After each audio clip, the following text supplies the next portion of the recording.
guys. Come take a seat. We'll start soon. Yeah, I always promise we'll start promptly at 12:15, right? And we'll do so today. Yeah. I think some of you guys encountered an accident. Apparently, the car is still overturned. Still there. Yeah. Right. So some people may be late. But anyway, this week we are actually very, very honored to have Rama with us. Right? Rama is an old friend. I knew Rama back in the 90s when he was actually in the industry group in IDA, right? And when I did my startup, he actually helped me quite a bit from the IDA standpoint. And recently,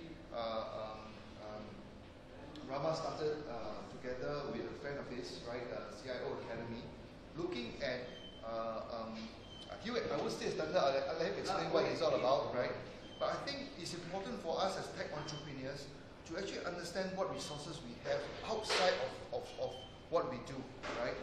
For example, while we are not CIO, as he mentioned, right, we do need to know who are the CIOs. Because as tech entrepreneurs, we may get business from them if they understand where we are coming from, right? Because one of the reasons why we are doing this is because by having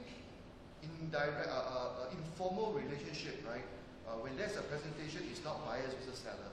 It's not investor versus investee, right? There's already some rapport in there, and people understand where you are coming from, right? So I think it's important. So that's why I want to extend this network to as many people as possible.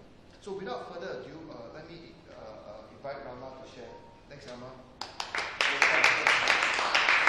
Okay, so I was told that there's a certain spot that I have to operate within to keep my image within that camera. Okay, but anyway, very good afternoon to all of you.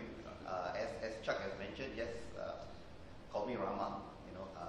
More comfortable with just a four-letter word called R-A-M-A, Rama. Yeah. Okay. So anyway, when Chuck called me and shared with me about doing this session, I was a little hesitant. Reason being, I said, who is it for and what is it about? And he says, it's for technopreneurs. And the reason why I was a little hesitant was that, and as I go along, you'll know why. I'm not a natural entrepreneur. Okay. Now, what do I mean by that? Okay. What I'm doing now happened by accident, not by design. Okay. So if you can say I'm an accidental entrepreneur. Okay. And as I go along, I will try and put it across to you and explain to you why. Okay. So, but anyway, I'm now the deputy CEO of a startup. I would say still startup because we are about 2 years old, right? We call ourselves the CIO Academy Asia, and our stakeholders, basically, when we say a community of leaders, primarily CIOs. Okay, CIOs who are the tech buyers. Okay, they are the ones who will determine what to buy, at what price, and what is needed for the organization.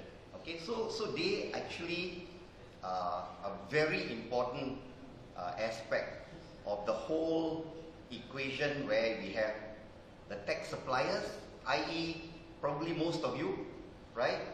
Whether you're a startup company or you're involved in developing some kind of a tech solution, so you would represent the suppliers. Okay, this community will represent the buyers. Okay, now keep that in your mind when I talk more about CIO Academy, because for a very long time, when I was with the government for 30 years, I realized that especially in Singapore, there is a gap. There is a big gap, between the suppliers and the buyers. When I was in IDA, I spent most of my time on the supply side. Being part of the national champion for IT, we spend a lot of time developing capabilities, encouraging people to start their own companies, helping companies to innovate, right? And all this was very much on the supply side, okay? After it's all dressed up, after you have all your products and all your services and all the solutions, what's next? You need to sell it, right? Right? It's no point having a wonderful product, a wonderful service when at the end of the day, nobody comes to buy from you, you know? So it was also my responsibility when I was in IDA to try and bring the buyers, and then you have a marketplace, right? Let me tell you, this was very challenging, especially when I was in IDA. Very challenging. And I'm not only talking about mainly the private sector. Even talking about, I was in the public sector before, even getting the CIOs from, the GCIO, trying to bring them to, for an opportunity to see what was available in the market was also very challenging. Okay? So now that I'm outside, in the private sector, I'm glad that with my involvement in CIO Academy, I can spend more of my energy on the buying side, which is exactly what I'm doing, okay? And I'll explain more as we go along, okay? So, by the way, this picture that you see here, okay, has Bill in the picture as well, and myself. If you look carefully, Bill Yu is there with showing the peace sign, It was taken in Bhutan. Okay, yeah, with a glass of wine, of course. It was taken in Bhutan a couple of months ago. We had a very nice thought leadership conference over 3 days in July, and we managed to get close to about 140 C-level executives, to join us for this event. Okay, it was a thought leadership event. It was very successful. Thanks for the participation of all the people. But I'll explain to you also what happened during the conference. Okay, some interesting things happened during the conference as well. Okay, let me go back to the folks behind CIO Academy Asia. Okay, my partner Glenn Francis actually was responsible for starting this company. Okay, he had this idea a couple of years ago. Glenn used to be a CIO for more than 20 years with several large organizations, and he was also involved in associations. Some of you may have heard ITMA. ITMA has got probably the largest community of CIOs, and he also started another association called Ideation. Okay, so he's got a lot of experience in running associations, and also he was a CIO. Okay, and I think after working for 20, 30 years, he had this idea that he wanted to start a company to build a stronger relationship with the community of CIOs, and develop activities around them. Okay, and so what happened was, after he started CIO Academy Asia for a year, at one event, I bumped into him. Okay, and that was the time where I just left the public sector. So think about this. I've been with the public sector for more than 30 years, right? And here I am leaving the public sector, coming out to the private sector. A lot of anxiety, I'm already 58 years old, right? So I was looking for my next career move, at a very late age of 58 and going into the private sector.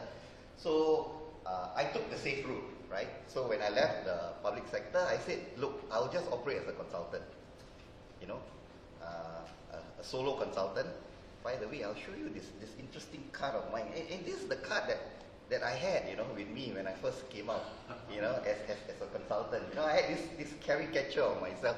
I thought it was a good thing to have, because I was going to take it light, light-hearted. I wasn't looking for anything, serious. I just wanted to enjoy the ride, take it easy, after being more than 30 years already, as I said.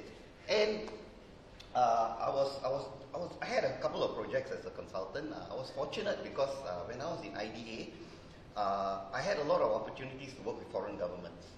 Okay, so I was doing some consulting work to help them develop their industry development master plan. Hi. And while I was in between projects at an event at ISS, I bumped into Mr. Glenn Francis, you know, and he says, you know, Rama, what are you doing? I said, well, you know, I just left public sector. I'm just doing a couple of projects on my own as a consultant. And he says, hey, you know, I started this organization called CIO Academy Asia. I'm looking for people to join me. Why don't you hop on? I said, look, you know, I'm not looking for anything serious. You know, I just want to find some things to do to occupy my time. I will do a couple of projects for you, I said, you know, not as a full-time employee, but I'll just do a couple of projects for you. And then if I like it, maybe I'll go, you know, full-time. So that's how it started, right? So going back to what I said earlier, it's purely by accident. It's not as though I was looking out for it, right? And when I started doing some of the work for CIO Academy Asia, I realized that it was something I could do. It was something I enjoyed doing, right? In the public sector, I was doing this thing called industry development. Industry development means you mingle with the industry, you find out what are the gaps in the market, and then you come up with policies, you come up with programs. Of course, I was fortunate enough to be the one who used to give out grants. So, you know, the community was quite close to me in that sense, you know, subsidies, you know. So I had a lot of deep relationships, you know, with the industry. So happened, this job that I'm doing now also has a lot of dealings with the industry, you know, and a lot of the friends that I've met over the last, say, 15 years, they still remember me, and the good thing is, they're supporting me, you know. So that was a big plus for me, you know, in my current role in the private sector. I've got all these partners and friends who are supporting me, you know. So it makes my job more enjoyable, you know.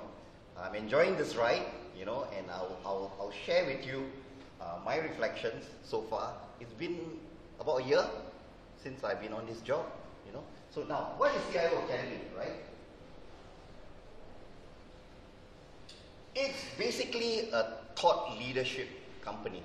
Okay, so what we do in short is that we put together events, we put together programs, and we bring the community of tech buyers to share their challenges, their pain points about technology. That's it, very simple, right?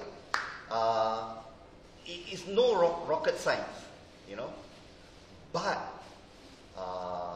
there is a little difference there because there are many companies out there that organize events, a dime a dozen, right? If you go out, very competitive market in this space, right? How do we differentiate ourselves, right? So Glenn and myself, I think one good thing going for us is, again, which I'll stress later, is all about relationships, right? The community that we have in Singapore, the tech buyers, the CIOs, we have developed relationships with them, you know, so much so that we can pick up a phone, and if you tell me today that you're going to have an event tomorrow and you need 15 CIOs, I'm quite confident within 24 hours I can get them to come for your event. Okay? It's not cold call. That's the difference. I'm not making a cold call. I'm calling people whom we know. You know, people from different organizations, from different industries. You know, so that's really our strength. Okay? Glenn has got lots of traction with the private sector CIOs. Okay? Myself, naturally, coming from the public sector, I've got pretty good links with the public sector. Okay? So the combination works, right? Both Glenn and myself, the chemistry works, the partnership works, and listen, the first year and the second year, our revenues multiplied 10 times. 10 times, okay? And seriously, I couldn't believe it, right? But it has happened, you know. Our problem now is scaling. We don't have that many resources. The company only has about 6-7 people. Besides Glenn and myself, another four people in the operations side, you know. But we are walking away from deals, which is not good. because we just don't have enough resources. But so I'll explain to you. We are at that point now where we have to figure out what's next, right? And I'm sure many of you as entrepreneurs, when you start your company, the first 2 years or 3 years, will be a different challenge, getting traction, getting the demand, getting people to understand your products, your services and all that. But once you have grown to a certain stage, the second stage of your challenge would be, how do you scale the company, right? You can continue to cruise, right, and just make sufficient, or do you want to take the next leap where you want a little bit of a hockey stick kind of a elevation to your company, right? I'm sure all of you here, I'm probably preaching to the converted here. I mean, you all should know better than me that that's really the challenge I'm in right now. Okay, now more about CIO Academy Asia, and I just try and put across. I want to put across that we are trying to sell value. Okay, we are not just another event organizer. Okay, there are many, as I said earlier. Okay, how do we articulate that value? How do we make the experience good for people who have come to our event, and then they go back, they say good things about the experience, so much so that other people want to come for our events, so much so that they want to come back for our next event. That's what it's all about, right? Because if you don't create that wow factor, that's it, yeah? Over time, nobody will want to come for your event, okay? And with that, you grow your brand, okay? Right? Yeah. So, what's the value? That value, it so happens, is in sync with what is happening today. People want real life experiences. People want to hear from industry practitioners. Gone are the days where paper qualifications are the most important thing. Okay, so even today when you hear our ministers, when they go up to talk, they talk about lifelong learning, they talk about experiential learning, and it's basically experiences that people gain on the job, right? And that's what we are selling in terms of value. All our practitioners, all the people who get involved in our events, when they give a talk or they present, they are crystallizing their experiences, actual experiences on the job.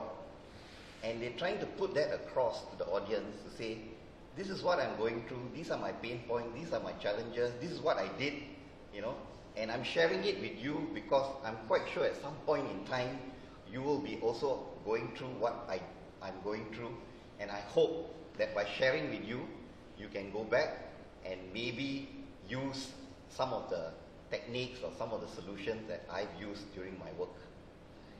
That is priceless. Seriously, really, these days, it's priceless.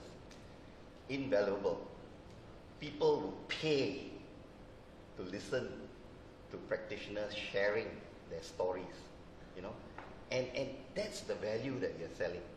Okay, so our community of leaders, which actually right now spans across, we have gone beyond Singapore, we have gone into Southeast Asia in a big way, right? We started off very much in Singapore, but now we have gone into KL, Malaysia, Penang, Manila, Jakarta. In fact, tomorrow I'm going to Hong Kong. Our database has grown, our community has grown. So we have probably about more than 10,000 in our database of C-level executives and -1. So we try and target our community and keep it at a certain level, because thought leadership is all about sharing your views with your peers, right? So we have to keep it at a certain level, right? And so far we've been quite successful in doing that, So whenever we hold an event, be it by invitation or word of mouth, sometimes word gets around, it must be pegged at a certain level. Okay, only then the conversations become meaningful. Because peers want to hear from their fellow peers about what's happening in their job, what's the problem with certain technologies, how did you overcome this problem? How do you overcome the challenges? And at that level, it's like like-minded people, meeting of the minds. They feel more comfortable, and then they'll take that home as lessons learned, and hopefully they can apply it in the job on a day-to-day basis. Okay, so that's how you see those pictures there. We deliberately use those pictures because our sessions are not big sessions, 20, 10, 15, we keep it at a certain level because we feel you want to encourage people to share, and you want to make the discussions more meaningful. It's better if you keep it at a certain level, it shouldn't be too big, right? Just pitch. In fact, if you ask me, 15 to 20 is about the right numbers. Okay, so we can have a round table discussion, or we can have a seminar style, or whatever it is. We keep it small. Of course, for certain conferences that we hold, the largest that we've held so far, like the one I showed you, the picture about Bhutan, is about 140, but that's a different scale altogether, and that one involves different kind of planning, which I'll touch on later. Okay? This is what we do, right? So the first pillar is all about thought leadership. I told you events, we build the community, and then we get them together, and then we discuss certain issues, certain problems with certain technologies, or what's out there, what is available, what is the trend, what are the insights. Okay, all this is being done during the thought leadership. We also have a pillar called social empowerment. So it's quite interesting. This is our CSR, right? Many of our community folks who have already reached the pinnacle in their careers want to give back. They feel that there's more that they can give and help the society, right? Especially for the underprivileged or those people who do not have access, or the expertise to use certain technologies. So many of our community leaders want to give back. So we have created a pillar to allow them to do that as well, besides just looking at it from a business perspective. Okay? We have what we call leadership challenge. Okay, this is quite interesting. The leadership challenge is that we try and create experiential learning. We take people to places, exotic places, We bring them there for a day or two to discuss certain topics, and then we also want to create the element of fun, and that seems to work. Okay, so people who come for some of our activities don't only stay for the 1 day, 2 days conference. They extend their stay 2-3 days after that to explore the new place. Example, I talked about Bhutan, right? We were there, we had a 2-day conference. Quite a number of them stayed on for a 1-week program after the conference. And we organized activities for them to explore the country. Meet up with people, understand, how culture, and, in the process, learn certain things that you would not get from the books, but you have to be there.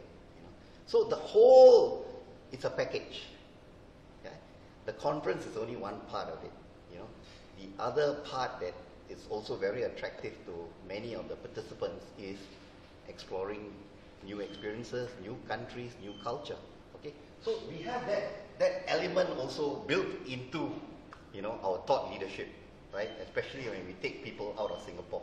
Okay, so in a way, there's this hidden value also that we provide, which is another attractive factor. Okay, and of course the usual topical seminars, right? I mean, being in the tech industry, every now and again, there'll be a new technology, a new trend, a new concept, and every now and again, I think people need to understand what is happening, because there's a lot of noise. Sometimes, in the tech sector, there's so much noise, and there's so much literature. You get bombarded, right? Vendors, okay?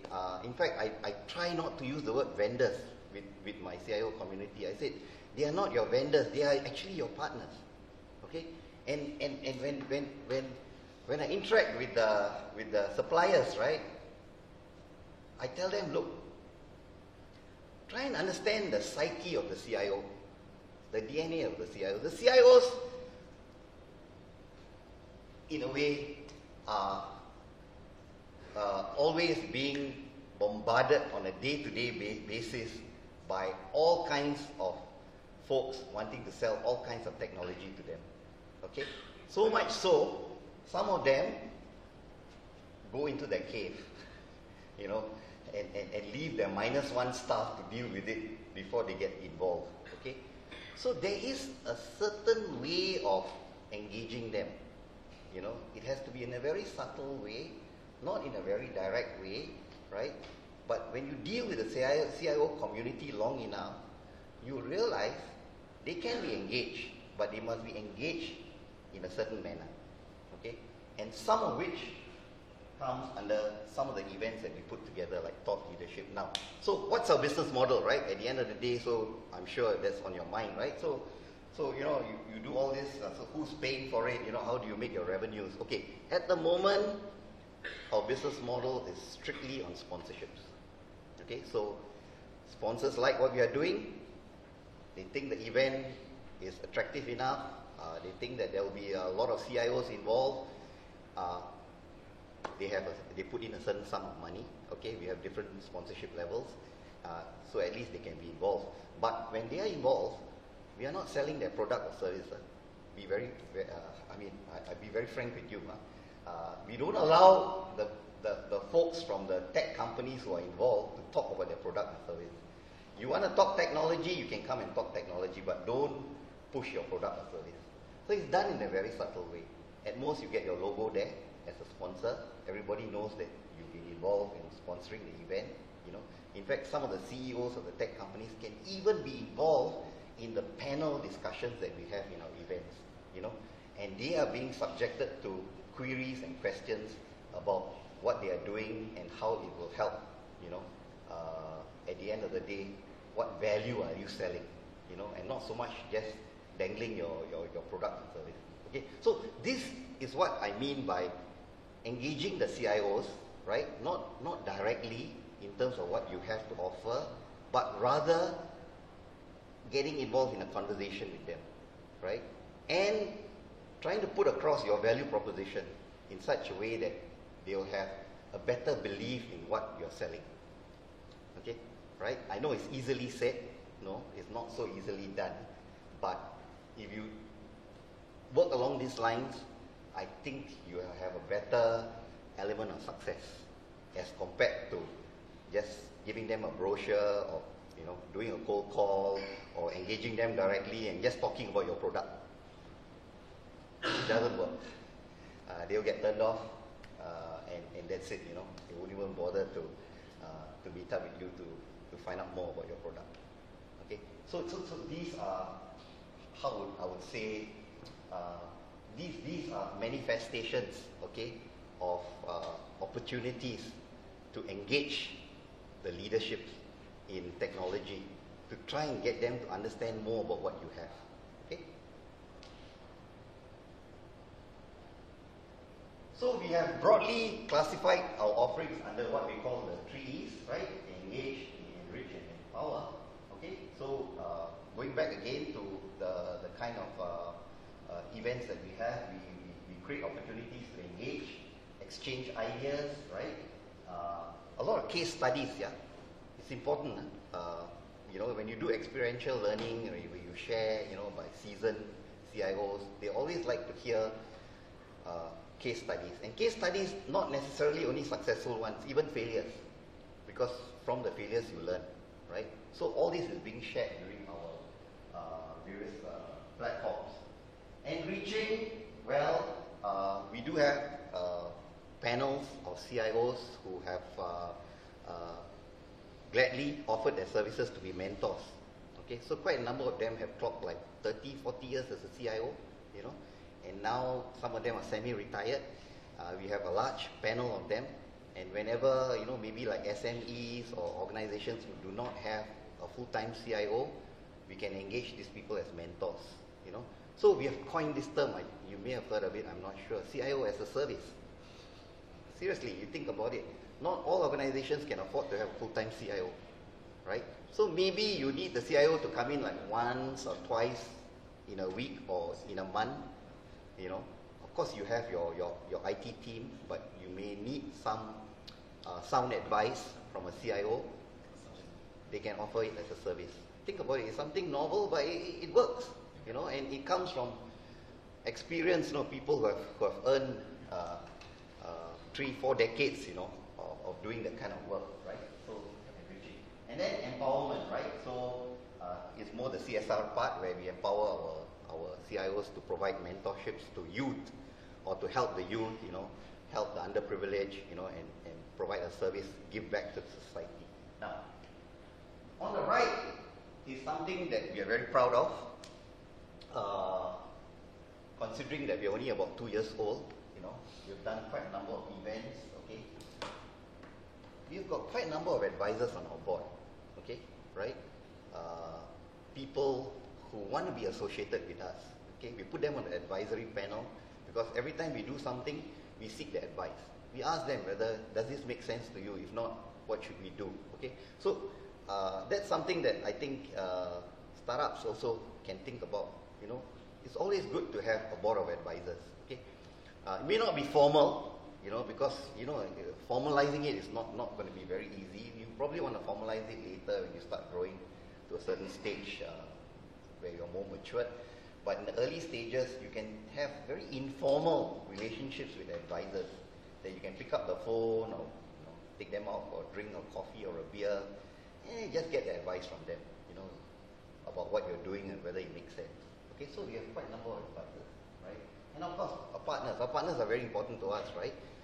At this point in time, the technology partners are actually the ones who can end up being our sponsors, right, for our events. So they are going to help us generate revenue, right? So it's important for us to keep that link and relationship with all these people. Now, this is the part where I'm very proud to say, we've got 130,000 followers, considering that we're only about 2 years old, right? And my partner, Glenn Francis, is a big social media guru. He's big into LinkedIn, he's big into Facebook, you know, he's like, I call him like the poster boy, you know. But the important thing is that we have used it to our advantage, you know.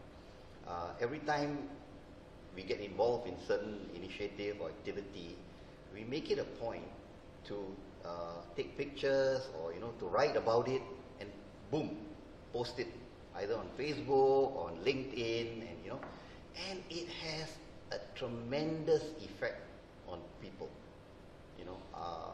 These days, I'll be very frank with you, right? I was from the public sector. I knew zilch about social media. I never used to have an account on Facebook, okay?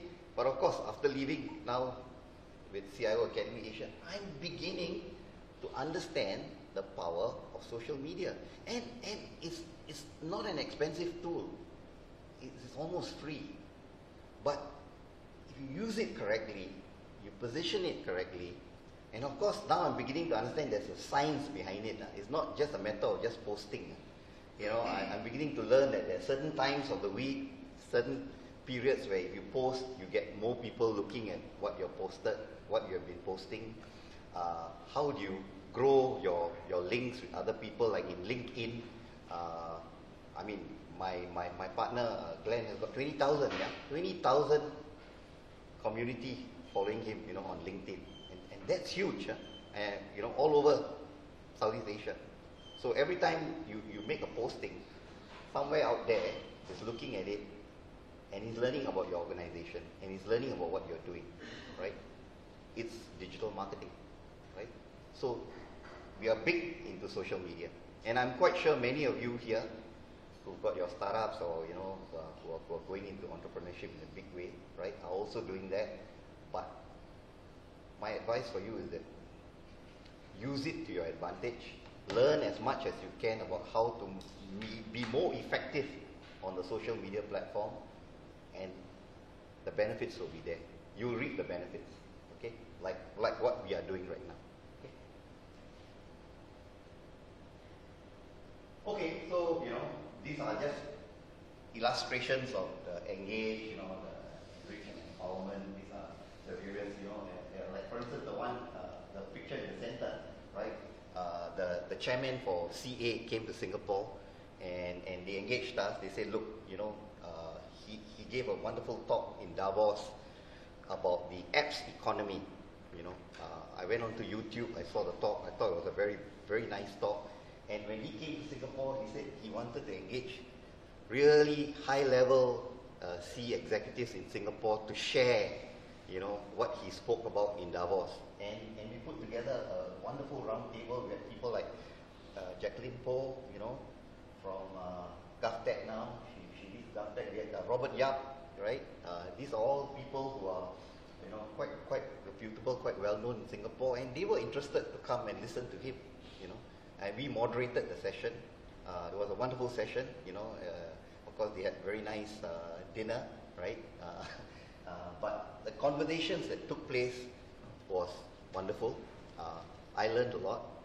So did my partner Glenn, And everybody had a wonderful conversation, a wonderful dinner. They left, and they were happy about the whole thing, right? And then, of course, when you do something like this and word gets around, it helps to promote your brand. Yeah. Okay. Workshops, training. Okay, so this is where I'm okay for time. Okay, so a lot of people are asking us, right? So Rama, well and good, you're doing this pillar, you're doing sponsorships, you're making good revenues. Will it last? Sponsorships will never last forever. Okay, and we know that. So we are fully aware of the fact that it's a good start. It's good for us to build up our brand, generate revenues. Eventually, we need to grow our academy pillar, because that's what we're all about, right? CIO Academy Asia, right? We cannot be just doing one event after another and organize things and hope for sponsors to come on board. So what we are doing in the next year is that we're going to start growing our academy pillar. What's the academy pillar? Academy pillar is all about extracting content, valuable content that is being generated from all our events, capturing it, publishing it, or capturing it as a curriculum, and then develop, say, workshops, for the academy pillar. Go out there and use that to teach, say, the next generation of CIOs or aspiring leaders, in IT, and hopefully from this curriculum, this content, they can benefit from it. And if it's good enough, people will pay to attend your courses, and then we can say that we can break free from just depending on sponsorships. Okay, so that's where we are heading towards, building up our academic pillar. And for that, we have signed MOUs with business schools like ESSEC, we're working with SMU, and some of them now are willing to work with us, collaborate with us, because we bring content that's generated from the industry, real life cases, right? Seasoned folks, leaders who want to share their insights. All that can be captured as part of the curriculum. Okay, so I give you an example. We signed an MOU with, I told you, this French school called ESSEC. Now we are doing a couple of workshops with them. They have their normal 3-day, 5-day workshops where they conduct, in different areas. The tail end, the last one day, they'll keep it free to bring CIO Academy Asia, bring about 4 to 5 CIOs from the industry, put them in a panel so that they can share their war stories with the participants of the workshop. So that sort of it's a nice plug-in, where you bring industry relevant stories and case studies, and the matured students in the business schools appreciate that, and you can have an interaction, with our practitioners. Okay, so this is just one of the examples. Okay, as we go along, we will probably be having more of such, engagement. Okay, and I don't want to elaborate too much on all this. As you can see, like we mentioned just now, we have conducted quite a number of events over the last 1.5 years. So these are all various aspects of it. The one on the right will be the folks, the youth, that that we are engaging as well from, say, SMU, from universities. We are empowering them also, so that when we do our CSR, say, if it is outside of Singapore, we can bring these people, and they can work with the CIOs, you know, to help those communities, those underprivileged people who have not had enough contact with technology, you know. So one of the things that CIO Academy Asia does a lot is that we engage a lot of young people to work with us. Okay, so we have a good blend. You know, we have the most senior people, people like me with the grey hair, and then the younger folks. Okay, and we try very hard to make sure that we impart, you know, some of our experience and also coach them, and, you know, hopefully over time they can be better leaders.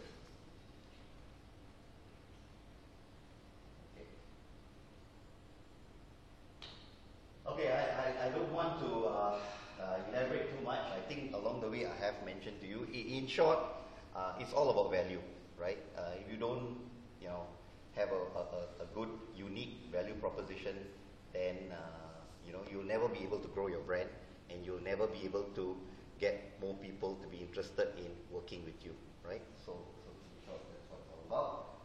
Okay, so my final slide, right? So people are asking me, right? So your last 1 year or so, what have you learned? You know, I was just sitting down and telling myself, okay, how do I put this all together in a manner in which, you know, when you walk out from this place, at least you can think of some of my insights, you know, my reflections. I call it poems, you know.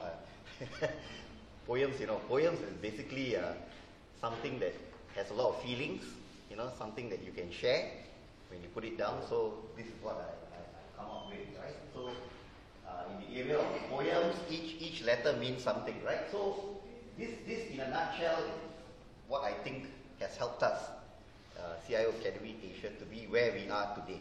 Okay. Firstly, all about partnerships and relationships, and I think if you're in the tech industry, don't ever think that you can do it on your own. You will need the ecosystem, right? You'll need the community. You'll need relationships with people whom you know, your partners, right? It's very important. Without which, I don't think you can accelerate your growth, right? It's basic, it's fundamental, okay? You need it, okay? No two ways about it, you know?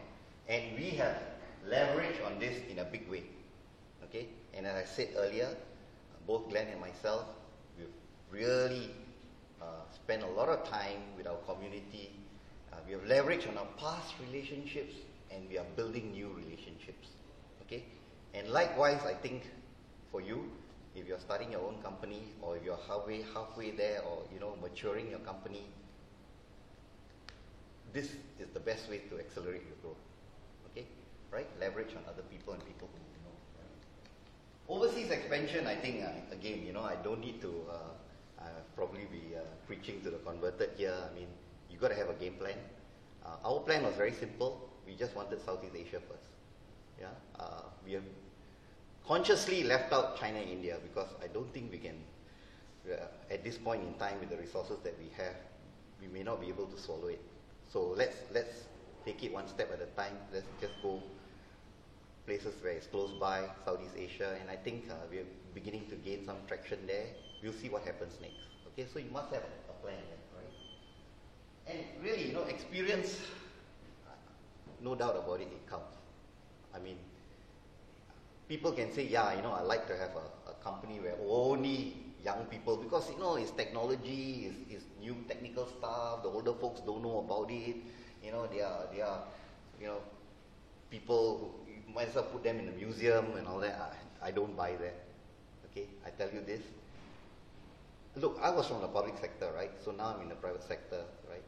I'm using all my experiences that I've gained over the last 3 decades in the public sector, and I'm applying it in CIO Academy Asia. Now, what do I mean? Managing people, okay? A lot of it comes through experience, right? It's never taught in books, okay?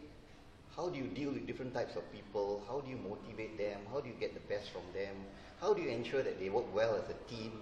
A lot of it can come from people with experience, you know. But of course, I can understand that the millennials are a different breed altogether, you know, and it may require a different style of managing, a different way of motivating them, but the basics are all still the same, right? They are people, you know, and if you have sufficient experience and you know how to press the right buttons, you know how to motivate them in certain ways, it comes through experience, you know. And if you don't have them in your company, get advisors, people who are experienced enough to help you, you know, in whichever aspect of the company that requires experience. Okay, so experience really comes and it makes a difference, right? And look, you know, I think you've heard this also many times. You're going to make mistakes, right? You're going to fail. You're going to. CIO Academy, we hired a few people. It didn't work out, right? We wanted to do certain programs. It didn't work out, right? But it's fine, you know. We didn't allow that to hold us back, right? But what's important is learn from it, right? So we always say, look, we did this, it didn't work. We hired that guy, it didn't work. In our next hire, please try and avoid that, right? Try and avoid somebody with that profile, or try and avoid, you know, making a hasty decision. Or we wanted to do that program, it didn't work. When we plan for our next program, let's think of something different, right? Because the last time we did that, it didn't work, right? So it will happen, right? But the good thing is that when you are a young company, it's easier to get over it, right? Of course, maybe if you come from a larger organization, the mistakes may be a little bit more painful, right? But like it or not, it's part and parcel of the process of growing. Yeah? So you cannot avoid it. I don't need to emphasize more social media. I already touched on it earlier. I mean, it's the best form of marketing tool and it's the cheapest in the market. Yeah, if you know how to use it well and you know how to use it correctly, it can make a difference. Okay, in terms of the way you project your image to your community. Okay? And last thing is that this is something actually I think we do it, but we don't realize it. Sense and respond. Now, what do I mean? Look, not all your plans will work. You have a plan, as you go along, you adapt it. If it doesn't, you cut corners or you tweak it a bit, right? But always adapt as you go along and respond accordingly. Okay? And we've been doing that. Okay? Some of the things that we are doing today, we didn't even realize that we could have done it a year ago. But it happened along the way. We learn through our engagements from our customers, we get feedback, and then we tweak, we adapt, and then we come up with a new offering or a new program. Okay? So I think when you're smaller, you're more nimble, you're more agile, better for you. Do that. Okay? Right? Don't take too long to adapt and change your programs. Sometimes people, what they say, analyze until you're paralyzed, right? Don't get into that trap. Okay? Sometimes quickly sense when you know something is not right, regroup, make a decision quickly. Don't dwell on it too long. Because if you don't make a decision, don't be decisive, it will hurt you. You know? Okay? That's about it. And I hope that, you know, what I've had to say, you know, made sense to all of you. Right? Like I said, I'm an accidental entrepreneur. I'm not a natural entrepreneur, right? My background is mostly in the private sector, but at least from, you know, the last year or so in CIO Academy Asia, this is what I've learned. So thank you very much. Can I make a couple of observations? Sure, please. I'm Bill Liu. I've sort of only been involved in CIO Academy or participated That's in right. events. Yeah. By the way, Bill is one of my advisors. I think one of the main attraction, you know, for CIO Academy is that you have the CIOs, their buyers community, rather than vendors. That's right.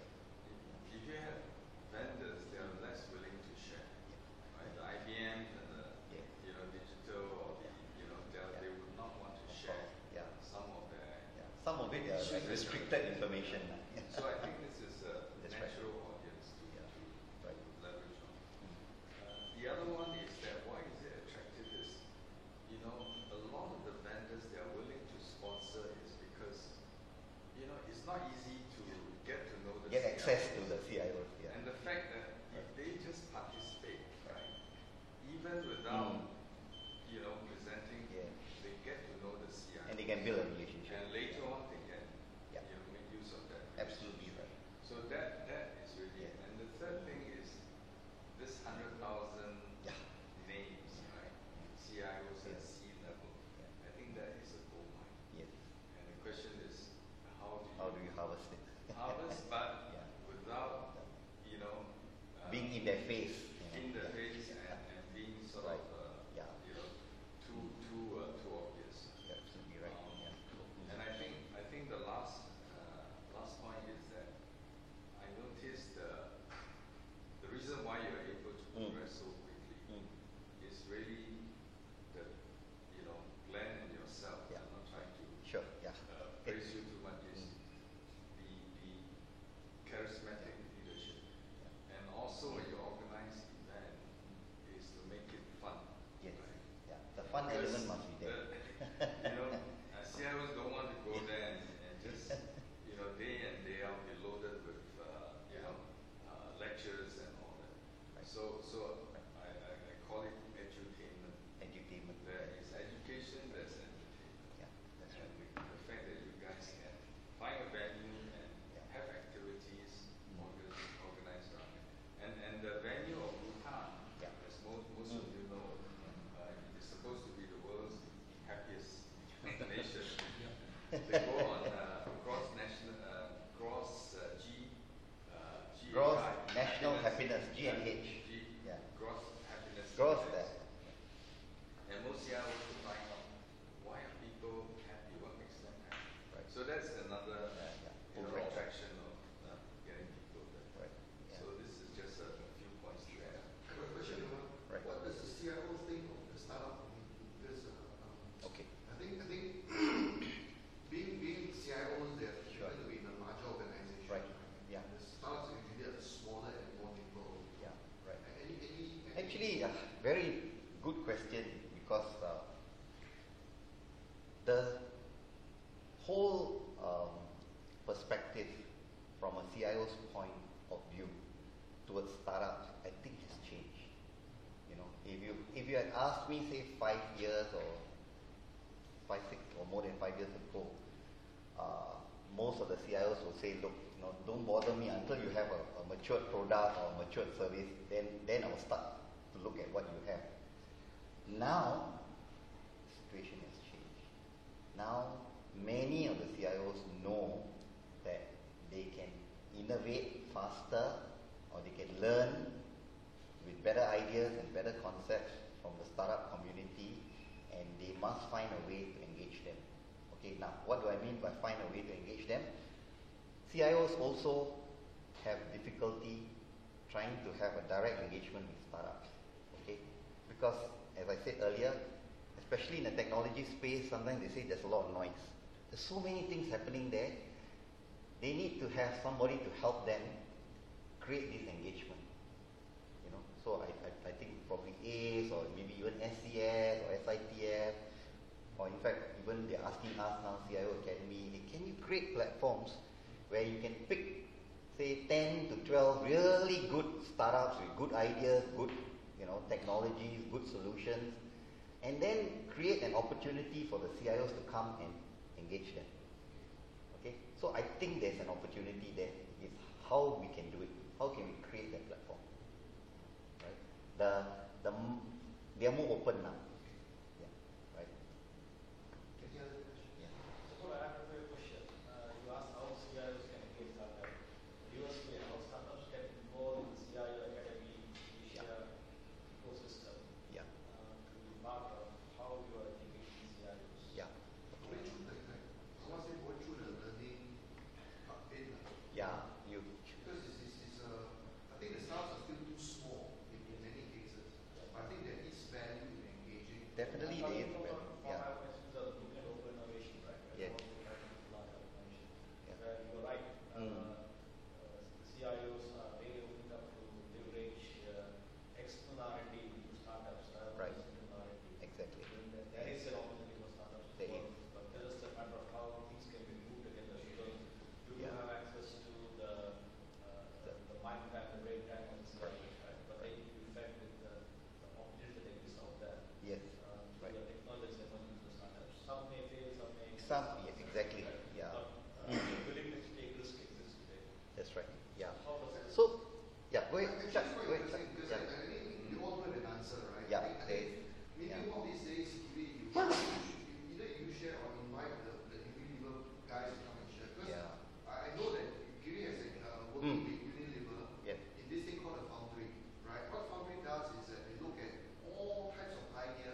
They have a process, huh? They have a They have a process. process, right?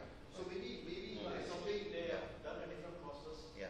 because the procurement for this story is completely different from that. Oh, it has to be. The procurement cycle has to be very different. Yeah. Right.